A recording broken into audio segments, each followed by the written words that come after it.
Here we have the 2023 Mazda CX-9. It's been around for a little while, kind of needs a redesign, but we have the new CX-90 coming out very soon. So as we go through this CX-9, keep in mind the CX-90. I'll talk about a few things that I know, especially the big change under the hood. But let's go ahead and take a full detailed look at this CX-9 signature. Let's go. Now taking a quick look at the exterior of the CX-9, nothing has really changed for the CX-9 on the outside lately, and it still looks very much the same as it did when it first was introduced with some subtle changes. But starting out right up front, we've got this large grille with the big Mazda emblem. You're gonna get LED fog lights and LED headlights, LED daytime running lights, standard on this signature trim. Plus, these slick looking circular LED headlights are even adaptive. So you got the adaptive front lighting system, which does a very nice job. Be sure to check out my night video. This CX-9 signature is with their Soul Red crystal metallic paint. It really looks nice on Mazdas, and it does a great job of kind of accenting some of this silver and matte nickel type look finish here, like these 20-inch wheels, the silver at the bottom or the chrome at the bottom, chrome around the window sills. I think it is outfitted very nicely. Now dimensionally, the CX-9 is longer than some other 3-rows, but not as long as others, at about 199 inches long, and it's going to be very similar to what the new CX-90 will be as well, with the proportions looking fairly similar too. You will have roof rails up above where you could put some crossbars. Coming to the back, you have the exact same design for this taillight, still LED around that as well. I think this looks pretty nice, but what do you think? Then we have the dual exhaust outlets down here, which were grown a little bit over the last couple of years. Now the CX-9 cargo area is a little bit disappointing, and I'll talk more about that, but you do get a hands-free liftgate like this one to open or close it. Now the cargo space of the CX-9 is its biggest Achilles heel. But I have a brand new perspective. The third row is up right now. I was just recently in the much larger Toyota Sequoia, and the distance from third row to here was significantly shorter, and at least this third row actually folds down into the seat. You know, you can fit some stuff like a carry-on or backpack right here, but the thing that really gets Mazda is the fast sloping roof. So the overall cubic volume really takes a hit because of that sloping design.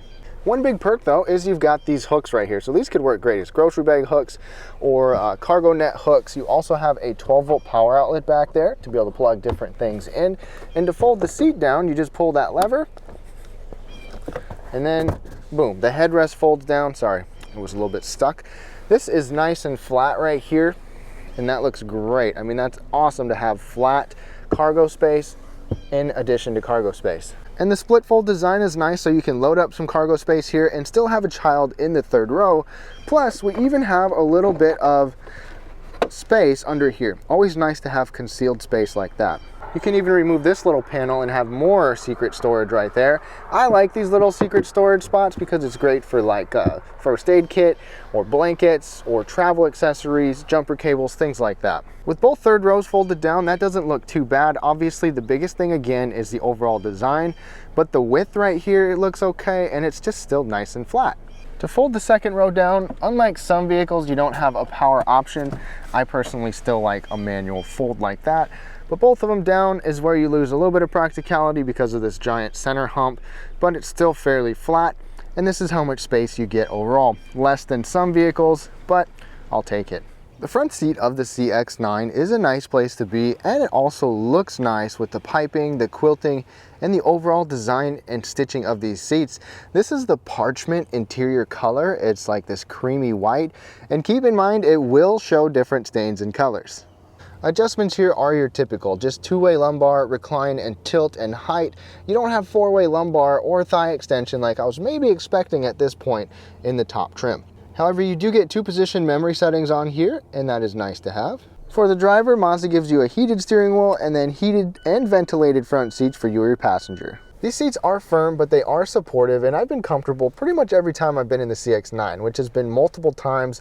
I just wish that maybe they gave us a 4-way lumbar support, especially at this $50,000 price point. But otherwise, not much to complain about here. They're comfortable. The second row of the Mazda CX-9 is a comfortable place to be, and it's actually a little bit more plush and luxurious than you might expect. So sitting behind myself, I'm 5'9". Foot space is fine, knee space is fine as well. Certainly not class leading, but also not bad either. There is a hump in the middle. We have the all-wheel drive in here, and that could be why we have a hump. This is a 6-passenger configuration. The captain's chairs are standard in this top-end signature model. One nice thing is this center console. I mean, this thing is fixed right here. This is not like a fold-down armrest. It's really nice. You've got heated rear seats back here. You've got actual full-size cup holders, which is something most vehicles don't have. A very similar armrest to the front. This is super soft. Both sides pop open, 2 USB charging ports, and this is actually really big. This is bigger than the one in the front. But wait, there's more. In front of that, you've got this slide-out tray for even more storage, and second row passengers get their own climate controls right here too, plus these air conditioning vents. Before I climb into the third row, I want you to know those are the only air conditioning vents for the rear passengers, including the third row. So if you tote kids around back there or pets around back there, there's no AC vents for the third row. One nice feature is Mazda gives us these sunshades for the second row. And these seats can scoot forward or backwards. The forward function is nice to be able to give the third row more space. And they can recline way back. I mean, this is really lounging out. Headroom is good in the second row. The third row is not great, so the second row functionality is excellent. I would definitely use this more as a 2-row than a 3-row vehicle. Now, getting into the third row, we've got a lever right up on top here. You can fold that and you can slide it out of the way, and it's not too bad. Children might be able to push that out, and you get a little bit of space to get in back here for a 2-seat third row.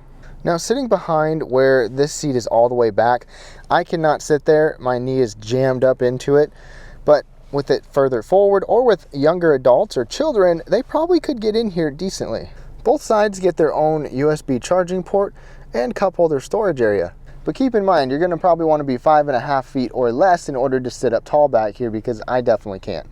Okay, now climbing inside of the CX-9, things have been pretty much unchanged for this year, but Mazda has given us a few updates over the past few years before this. And the CX-50 I would expect to be a little bit more upscale, maybe not upscale, but modernized, maybe a little bit of a different display. Some people have complained about the digital cluster there. Otherwise, the simple modern design is probably gonna continue over. Over on the door, you get a mix of nice materials. This is somewhat soft for your arm. You've got a soft padded armrest right here, a big bulky grab handle here as well, some of this trim around here on this top signature model, and then decent sized storage. It's even big enough for my giant mug. Also gives you a few quick shortcut buttons to the left of the steering wheel. Your typical Mazda design right here, the steering wheel is on the thin side. You've got small little paddle shifters back here, and the same kind of layout you've seen on other models. Right in front of us, we get a partial digital display. So the middle section is digital, and then you have analog on the sides. You control this with the steering wheel. The information is basically just toggled through like that. It doesn't have quite as much as some vehicles. Maybe you like this, maybe you don't, but Mazda makes their vehicles driver focused and centered. Right in front of us, Mazda also gives us a head-up display right there. This active driving display is actually pretty nice, and it shows your blind spots and your lanes and things like that. More with this CX-9 signature is the trim pieces, like on the door, on the dash. You've got the rose wood trim on both doors as well. Mazda makes this interior definitely nice, and there's nice materials in here overall. Now right here we get a relatively new digital display over the last couple of years. This 10.25-inch screen replaced an 8-inch screen. You can control it using Mazda's command controller down by your hand. But if you're curious, this is not a touchscreen, and you might not even be able to use it as a touchscreen because it is set back pretty far. Now, this does have Apple CarPlay and Android Auto. You can just move the controller to the side and it pops up. It is not wireless though. Something to keep in mind, you have to be wired in. One other quick note is there is quite a bit of customization inside the screen. You'll have to dive in for yourself if you own the vehicle to adjust things. But quick note is that we have the 12-speaker Bose sound system with a subwoofer as well, and Bose Centerpoint and Audio Pilot to adjust it however you want, and surround sound. Now, close up on the control knob right here, I like the way that it feels. It's got this little knurled pattern on the side. You've got all the shortcuts that you might want and need, and a volume knob right here, so you don't have to move or lift your hand at all. But I would love to know, would you like a touchscreen or something closer, or do you like using this command knob down here? Then down below that, we've got these AC vents front and center. You've got heated steering wheel, heated and ventilated seats, and then you've got 2-zone climate control for your front seat passengers and their own dedicated physical buttons. Back up to the screen, we put it in reverse. We do have a 360 camera with dynamic lines on here, so that's something that's nice to see. If you push the camera button to the left of the steering wheel, you can see some different views here. Go ahead and go to the regular view, straight in the front, and your tire views, which is nice when you're parking. Mazda gives us a wireless charging mat down there and a little extra storage space behind that. It's nice to have a wireless charging mat even though there's no wireless CarPlay. Same old sport and normal mode drive control right there, electronic parking brake, and a brake hold button. Now my one complaint about this and the CX-5 is the command knob. It's a little bit of a drop down from your center console, so your wrist will be bent down a little bit. Not a huge deal. The cup holders can get in the way though if you have two drinks right here and you're trying to control this, so that's a little bit annoying. But the cup holders work well for the most part. If you only have one, it doesn't bother me using the command knob. And then back here we've got a split folding armrest, and this is actually really nice and soft, so great for your elbow. If you just want to open up one side, you can, or you can open up your side. And compared to other three-row crossovers, this is a small storage area, something to keep in mind. That's the theme with Mazda. You've got two regular USB-A charging ports there. Glove box is soft opening and soft line, which matches Mazda's premium theme. One more thing about in front here, on the passenger side, we get another 12-volt power outlet right there. Rearview mirror overhead is automatic dimming. There's no digital mirror like you see on some other vehicles though.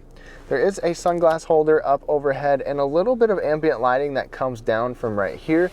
Mazda also gives us a standard size moonroof, but there's no panoramic roof in this model because Mazda does not want the extra weight overhead to throw off the driving dynamics.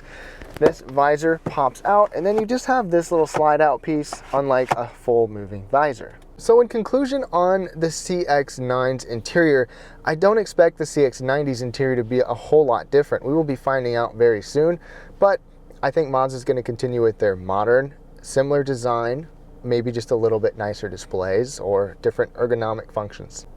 Now under the hood, nothing changes for 2023, but there is a big change for the CX-90 I'll talk about in a sec. For this one, we still get the 2.5-liter 4-cylinder turbo with 227 horsepower and 310 pound-feet of torque, a little bit more for premium fuel. Otherwise, you've got the 6-speed automatic transmission, and all-wheel drive is standard on this signature model. 3,500 pounds of towing is standard here, and the all-wheel drive will give us 23 mpg combined. But wait, if you really thirst for power, the CX-90 is giving you a 3.3-liter inline-6 with mild hybrid to make it the most powerful Mazda engine ever at about 340 horsepower, and even an available plug-in hybrid. Alright y'all, we're behind the wheel in this CX-9, and one of the draws to the CX-9 and Mazda in general is the way that they drive. So if you've never driven a Mazda, they're somewhat unique in terms of the way they feel and drive. It's a very good combination of ride and handling and overall engagement with the steering wheel. It's not just like this complete disconnect where you just got this super light steering and you just kind of feel like you're driving a boat. It does not feel like that in the CX-9. Now, granted, a lot of the competition, which used to feel a little bit more like that, now has improved and feels better since the CX-9 has last been redesigned. But there's not a lot to complain about with that, even still.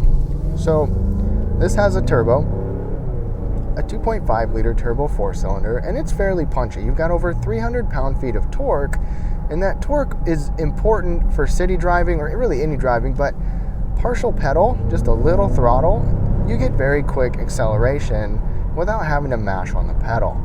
Now, honestly, I still prefer a naturally aspirated engine where you really get more of a crescendoed effect of power, but this still drives very nice. It's easy to tote around town, and the ride comfort in here is good. It's not the best of all three rows. I mean, some of the others are geared a little more towards comfort, whereas this has a good combo of ride and handling, but this still, when you hit some bumps, it soaks things up well, and you don't feel a whole lot make its way into the cabin that's real intrusive. We just hit a couple bumps on the bridge right there.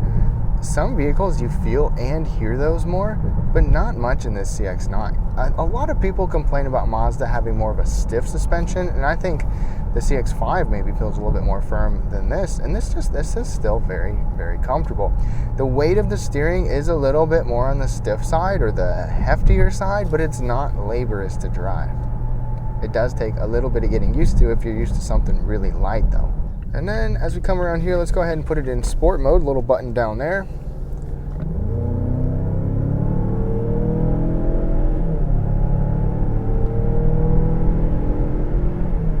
And the one area that the CX-9 struggles is its top-end power. Its passing power is good, but once you really get those RPMs up, you can tell that it's not quite as powerful as some vehicles. So if you live in the lower speed, low torque range, the CX-9 is great. Otherwise, you kind of want a little more power at times, but it still does the job. I mean, its passing power is just fine for what most people are going to want. When you get this loaded down with people, you'll notice a difference, but sport mode holds those RPMs up. So if you really want to drive like that, you can. And this handles well. It still has some body lean, but Mazdas just drive really nice. If you've never driven one, you're looking at SUVs, crossovers, I'd suggest taking one for a drive and see what you think. Now, this does have a suite of driver assist features like radar cruise control, the lane keeping system, blind spot monitoring, which will even show up on your head-up display. And the head-up display is great. It shows a ton of information. Overall ergonomics in here are pretty good. No touch screen. The command knob's a little low, but otherwise it's still a very driver-focused and centric type of driving experience. And noise, overall noise, you can hear that 4-cylinder get in here for noise, but the CX-9 gives us laminated glass on the side there, so you got double pane glass, which helps it to be quiet. Its overall road and wind noise scores well also. Now, to wrap things up on this 2023 CX-9, the CX-90 is obviously going to be more premium with its bigger power plant. Things otherwise should be fairly similar in terms of its size and dimensions. And truthfully, the rest of the competition has sort of caught up to Mazda in terms of its driving dynamics, its punchiness, its overall driving characteristics. That's one thing that Mazda usually stands out with, and the rest of the competition has just gotten nicer and gotten better over time.